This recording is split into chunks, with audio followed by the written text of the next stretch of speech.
if I could compel anybody or everybody here to take a real step back and understand this most important part. The people that amassed 10 million followers on TikTok 2 years ago, today would only amass 300,000. Attention on the internet is like the real estate business. The first movers get the best real estate. Even though every day people continue to not take full advantage of this, every day many others do, and the supply and demand of content versus the attention on the other side continues to shift. The single biggest way for anybody in this room to double the size of their business, no question, given the makeup of this industry, is through a significant content strategy on LinkedIn. Good afternoon. Very excited and humbled to be here. Really, really nice to be with you. So let's go into the two frameworks of what I'd like to talk about this afternoon. One is the marketing variable of 2023 and beyond in a B2B environment, in a service business, and two, the elephant in the room of where we are in managing people in a 2023 world around the framework of their opportunities and alternatives instead of working for us, working for themselves or finding other variables. For me, when I understand the makeup of this room, where I'm always passionate to go in a talk like this is operational practicality. You know, I grew up in a family business. Everything was very business oriented. And the reality is when it comes both to marketing and when it goes to people management, there's a lot of pontification, a lot of sizzle, a lot of fluff.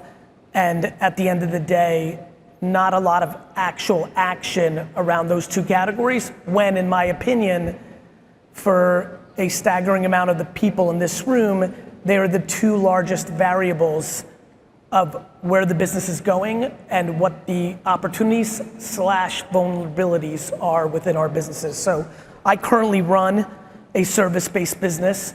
I have about 1,200 employees globally. We run a very large marketing agency.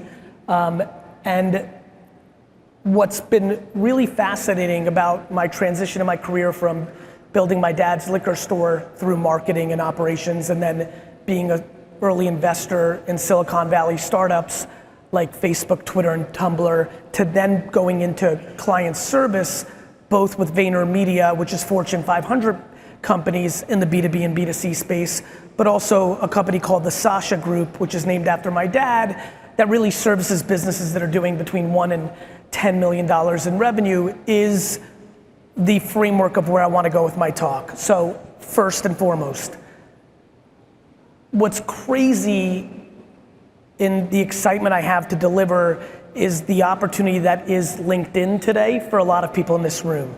So I'm sure this is going to make sense for a lot of you because a lot of you have watched this navigation happen.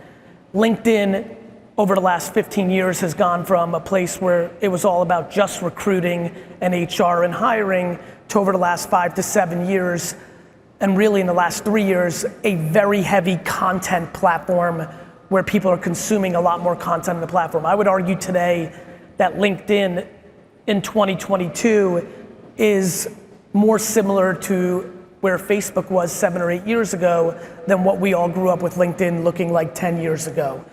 What I mean by that is there is not a single day that goes by that I don't get at least 3 to 5 messages on my LinkedIn or my email that I don't get a message from a small business owner that has just landed their first sales opportunity or their biggest client through a single piece of content on LinkedIn, inspired by a piece of content I created on LinkedIn that made them actually make it.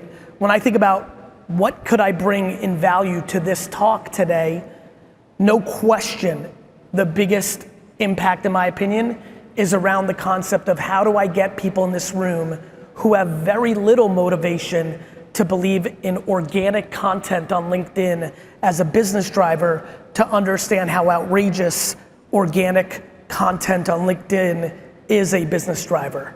What's fascinating about B2B businesses, I'm 46 years old, so I think this will make sense to a lot of people in this room.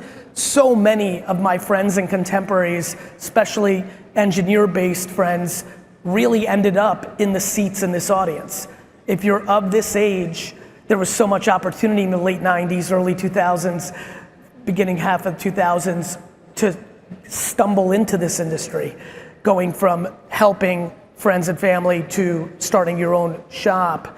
And so what's really obvious to me is that this industry at this scale is incredibly predicated on word of mouth, predicated on the luck of the draw on SEO, the occasional thoughtful B2C level execution on SEM and Google Ads, but is non-existent in the world that has developed in the last 5 years of a deep social media creative and media strategy to drive business results.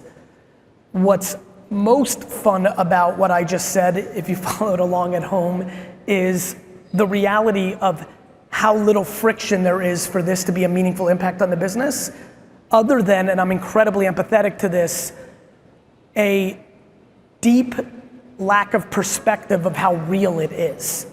So for so many, the thought of producing 1-2 pieces of content a day for LinkedIn is incredibly foreign. And what do I post? What will it lead to? Yet, for all of you that have kids that are deep into TikTok consumption, you're probably quite aware of how much consumption they're doing in a TikTok world. And the reason that's happening is TikTok is based on people's interest, not based on who people follow. So TikTok's big explosion in the last half decade has been completely predicated on the fact that they realized the social graph, AKA who you follow, is important and was a beacon of the last decade. But the interest graph, the stuff you're actually into of the moment, is a dramatically bigger platform. That was the thesis that led me to investing in Tumblr 15 years ago, and it had a nice exit to Yahoo, but they've expanded on it dramatically, and now all of the social networks, from Twitter to Meta's, Facebook and Instagram to Snap, will very much chase this because it's just a reality of human behavior. Why do I bring this up to all of you? It's to give you courage, permission, or at least strategy to understand that you could go from being in this room right now and never posting once in your entire life on LinkedIn and using it as a platform to posting a piece of video, written word, audio about a how-to, about a did you know, a 6-sentence paragraph on why privacy matters to your client, or 800 other variables that you want people to know, the same shit that you would tell them if you were in a sales call or if somebody referred them to you and you got on the phone with them. And that LinkedIn is also working on that same algorithm, and you can go from 0 followers and no presence. You might not even have an account, or you might have an account that doesn't even have your profile picture in it right now, and your first piece of content has the potential to get actual, what I would call micro virality, and begin the process of the hypothesis that I come to this conference with, which is, I've done, over the last 13 years of my speaking career, plenty of talks. I was talking backstage, I do a lot of consumer stuff. We're the agency for Pepsi and Budweiser and lots of brands you know, but the work we do with Chase or GE or all the other B2B entities that we work with is always dramatically more interesting to me, and a conference like this versus people that are at the forefront of social is more interesting to me because I know how big the opportunity is in the marketplace because of how few people are actually doing it. And the people that are doing it atrociously. The reality of the majority of LinkedIn content, and all of you know that, actually, by show of hands, raise your hand please, appease me. How many people here consume content on LinkedIn? Go into LinkedIn, they're active, raise your hand. All right, so this is way fucking better than I thought. So the far majority of this room understands, at least from a personal human being standpoint, that they're consuming information on LinkedIn, which then renders all of you to completely follow what I'm saying, which is 98% of it is garbage. And it's garbage Because almost every single person that creates LinkedIn content comes from the perspective of sales DNA. They're posting something that is fundamentally 100,000% in their own vested best interest. They would like to post something that makes all the other people on the other side hire them. In reality, if you leave with anything from this conference, if you are doing this, actually by show of hands, how many people here are producing at least a single piece of content a day to post organically in LinkedIn? Don't raise your hand if you're lying, because I'm gonna double check and call you out on LinkedIn, so raise your hand if you're doing that. 11, 12, all right. So what excites me about that is just how substantial the upside is. What also excites me is how many people raise their hand as consumers of, thus easily creating the connection point that I'm desperate to land here. One more time, LinkedIn, like every other social network forced by the obnoxious success of TikTok, has caused all of social media to change in the way that all of us grew up with it, if you grew up with it, professionally I mean, over the last 15 years. No longer is it overly required for you to spend years amassing followers like an email service to get the content that you make to actually be seen. LinkedIn, more than any other platform besides TikTok, overly, grossly, phenomenally rewards content that people actually want to see. Literally many in this room, if motivated by this, and I'm a realist, I know it's less than 5% of the people in this room are gonna actually go home and make anything, but of that 5% of that 5%'s first post, never having anyone consume anything from them, will get tens, if not hundreds of thousands of views or reads. That becomes your business development tool. That is no question, in my opinion, more than direct mail, more than spending more on Google AdWords. If you're not spending on Google AdWords, you start with a base, you should be in the game. The amount of people that buy booths at conferences to market to the same goddamn people they've seen for the last 30 years. Nobody here is confused. Everybody here knows how shitty and how bad marketing is in B2B client service businesses. LinkedIn came along and gave you something that doesn't charge you, other than your time and your efforts and the cost you put into the content, an outrageous opportunity for virality. As if you went on CNBC and talked about your business, and yet every day, every hour, every minute, people are not taking advantage of it out of sheer philosophical ideology and talking about things on their point of view of LinkedIn content that they don't even understand, or sheer laziness, or sheer non-interest to invest a couple dollars back into their business. And all of those things I'm incredibly empathetic to. I don't come to DC to fire you up to grow your business. I genuinely don't care. Right? I really don't. I mean, I do. I would love nothing more than, actually one of the things that continues to drive me to do things like this is the email 18 months later saying, I can't believe you came to DC. I never thought of it. I never wanted to do it. I thought it was stupid. I did it. But the reality is, it's not my business. I can only do so much. On the flip side, it is literally an enormous opportunity. And so, when we get into Q&A, or if you want to hit me up, if you want details of what you should look at or what you should read, if I could compel anybody or everybody here to take a real step back and understand this most important part. The people that amassed 10 million followers on TikTok 2 years ago, today would only amass 300,000. The people that amassed 5 million followers on Twitter in 2010, 11, 12, today if they did the same exact behaviors, would only amass 1,000, 5,000. Attention on the internet, on platforms that have the attention, is like the real estate business. The first movers get the best real estate.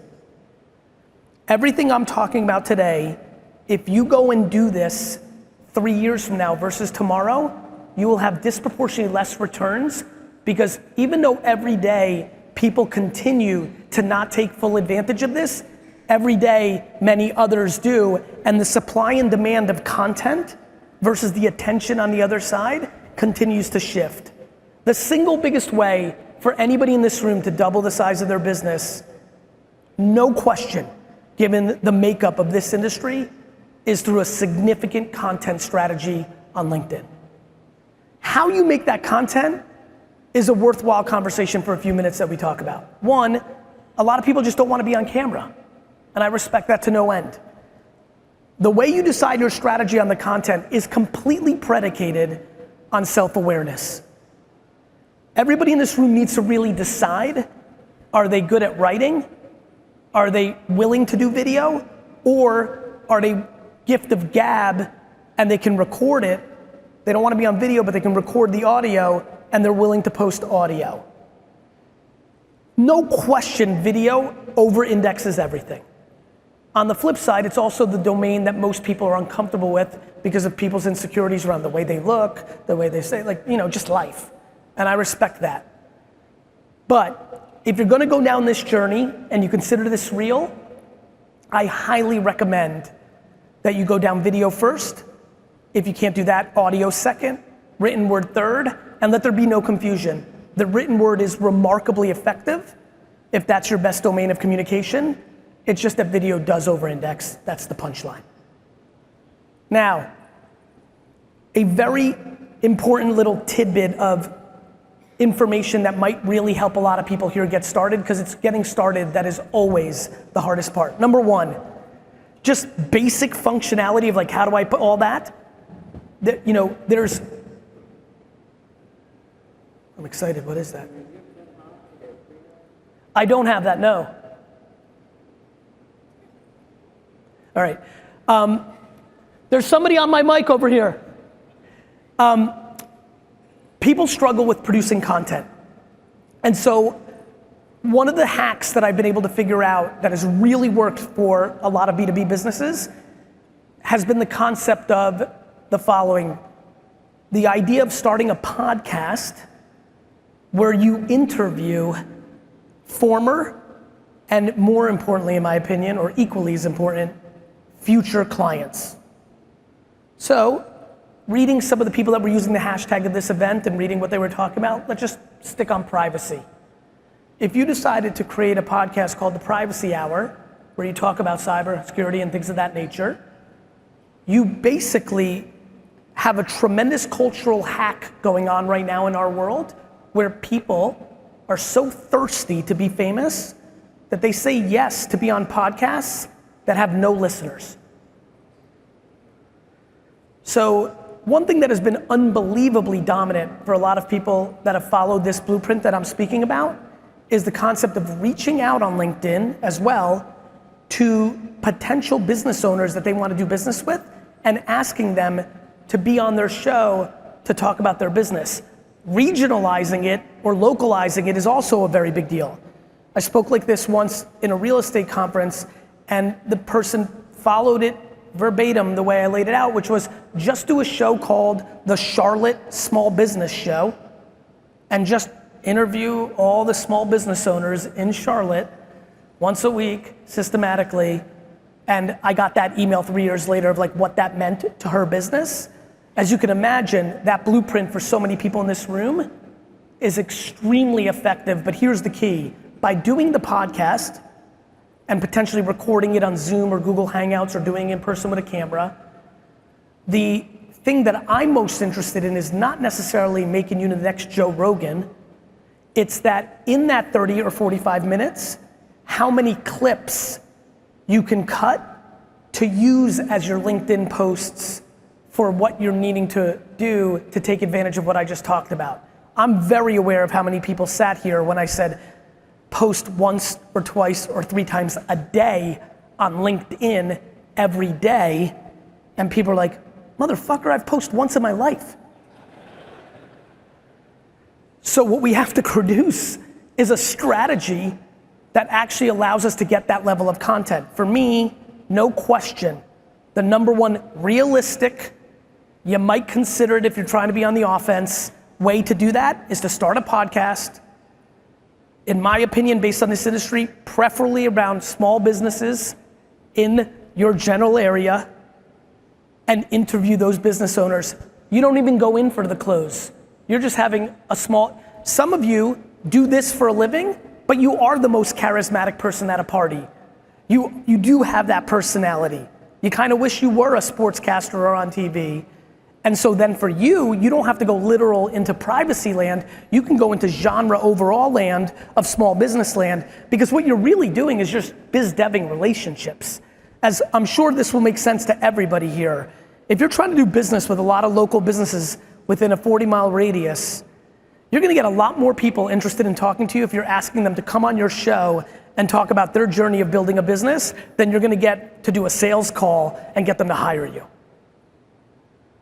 If you record that properly and fully understand how to chop up those pieces of content and use them as a day in and day out piece of content for your LinkedIn profile for you and your business, and you add to that video 3 to 4 to 7 sentences of context that maybe the video didn't fully hit on, that shows the world you know what you're talking about, and you come from the lens of that content not being a sales call, but being a source of information, you will be downright shocked on the actual impact on your business.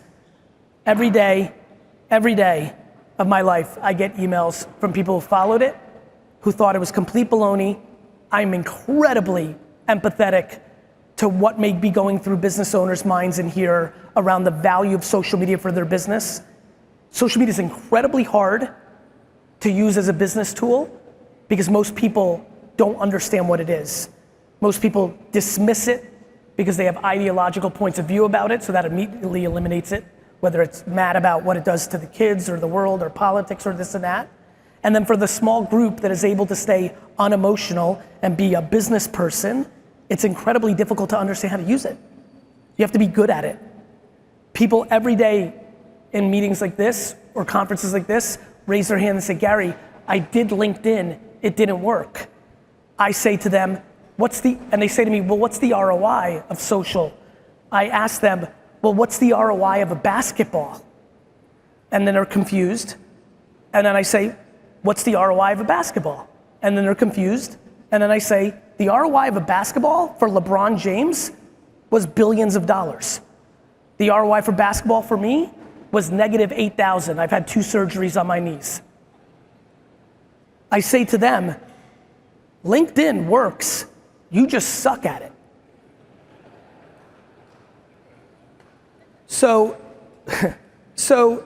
I come here this afternoon as a very practical dude that's been doing this a long time, and I beg, because I want the karma points, for everyone to deeply understand what I'm talking about is not fairy tale or fun.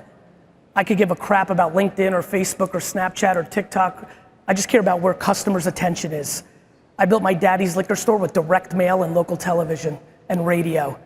But when the internet came along and I understood that I could buy Google AdWords for 5 cents, I did that. And when social media gets destroyed by VR or 3D or aliens come and take us somewhere else, I'll be ready. And so I highly recommend to all of you that you take your emotions and you check them at the door. If you're here to be a business person, I assume if you're at a conference on the first week after Labor Day, in the middle of the day, sitting here, you have agenda and ambition and drive. I'm gonna take that assumption that you decided to be here and say that you want something good to happen to your career, your family, your business. I'm gonna ask you to remind yourself that the way you even got to the seat you're in today is that you put in the work. Often people are very passionate about putting in the work at their craft, but they don't want to put in the work on things that don't come easy or they don't understand. I'm incredibly aware that marketing is a very different skill set than a core craft that is sitting in this room. I also want to remind everybody that marketing is the biggest driver to business results in the world. That sales is amazing and I love being a salesman. But sales is just bad marketing. Marketing is the most important thing in the world. Thank you, Mom. I always plant my mom to start it going. I really think you can do it. I even think more coolly, for like 20 or 30 people here, it's gonna take them on a journey they could have never imagined.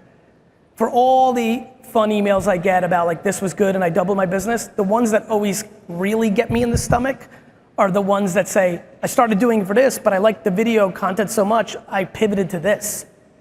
And I was only doing this because it's how I made my money, but I didn't love it. Let there be no confusion. I'm wildly aware that there's a lot of people sitting in here today that don't love what they're doing. They do it because it's their best and most serious way of income. One of the great side effects of following the model I'm telling you is it may take you down a path you have no idea that could be taken.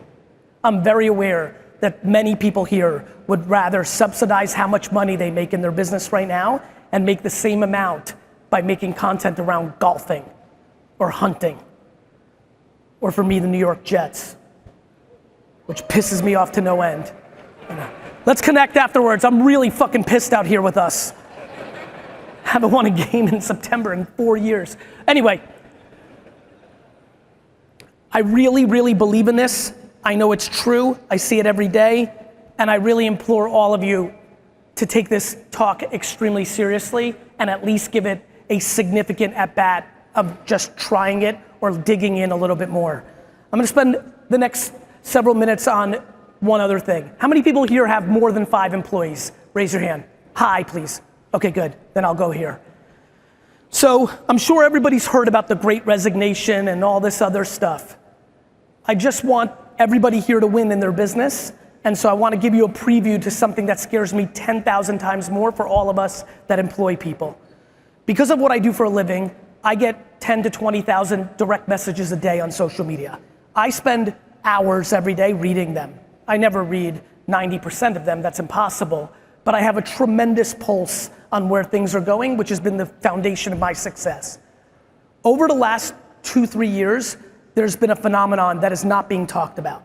We're talking about the Great Resignation, and I'm reading all the articles. We're talking about the boomeranging and all this, but I really want to put this on the radar of a lot of people here because I think it could be valuable.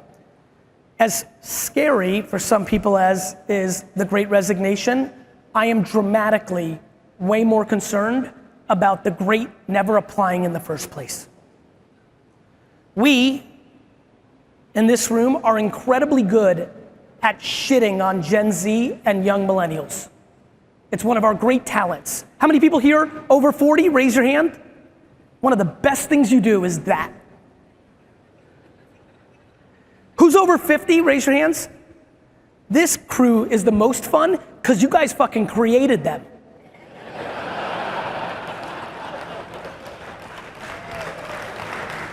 All my friends that have like 18 to 25-year-olds, literally because I'm popular in that world because of TikTok, I have 15 million followers there, so all their kids are fans, and they're always talking to me, and they spend literally the entire business dinner shitting on their kids, and then I remind them, maybe you shouldn't have given them an 8th place trophy.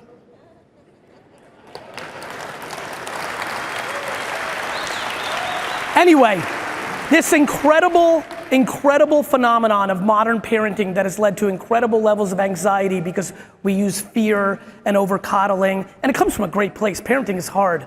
I get it. It's hard, but it is real. And we like to razz on them, right? But they're smarter than you think. The reason these 15 to 25-year-olds don't want to come and work for you for 62K or 40K is because they can make that much flipping shit on eBay. It's because they can make 100K in brand deals on TikTok like that. And I'm not talking about Charlie D'Amelio and Logan Paul. I'm talking the millions, let me say it slow, for Carl in the back. The millions of people that are making 50, 60, 70, 80, $120,000 a year in YouTube AdSense, in brand deals on TikTok, and on flipping stuff. And so they're not entitled and overspoiled. Of course some are. They're just awake to their alternatives. And many in here would be doing the same thing if we had these options, but we just had fucking Nintendo and a Walkman. We as business owners, especially with all the hands that just went up, with 5 and more, have to take a serious step back and understand how big of a deal this is. You think inflation and labor costs is a problem? I'm telling you right now, you have an entire generation, and I know this is predominantly US based, but for all my international friends, this is happening even in places that are having recessions and economic crises. The fragmentation of opportunity because of the internet and the emerging blockchain, we're not even going on the consumer blockchain. I don't want to overspend time on what NFTs are going to mean when they're real, not just the hype that was last year. The consumer blockchain is the biggest invention since the internet. The internet is now mature, and humans have uncomfortable levels of options. When I was doing WineLibrary.com in 1996, everybody in the liquor business in New Jersey laughed at me and said, who's gonna buy wine on the internet when you can just go to the liquor store? And my answer was, everyone.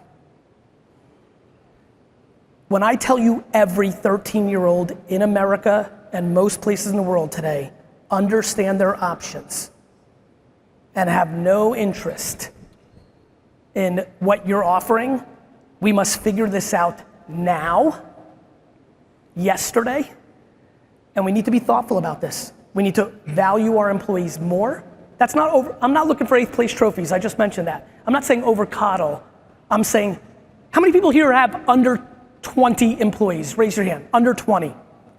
For all of you, I have 1,200. I spend probably an hour and a half a day as the CEO speaking to individual employees for 15 and 10 and 5-minute pockets at a time. I have so many friends who own businesses that have 25 employees and they don't talk at all to 80% of their employees in any meaningful, real way as a human being.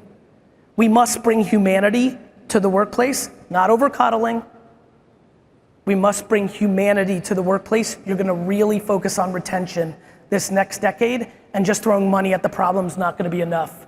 So I ask for all the people that have that emotional intelligence to take a step back and lean into it. If you're not selling your business and retiring in the next 5 to 7 years, this subject we just touched on is about to become a major, major, major deal, and I highly recommend you give it some real thought.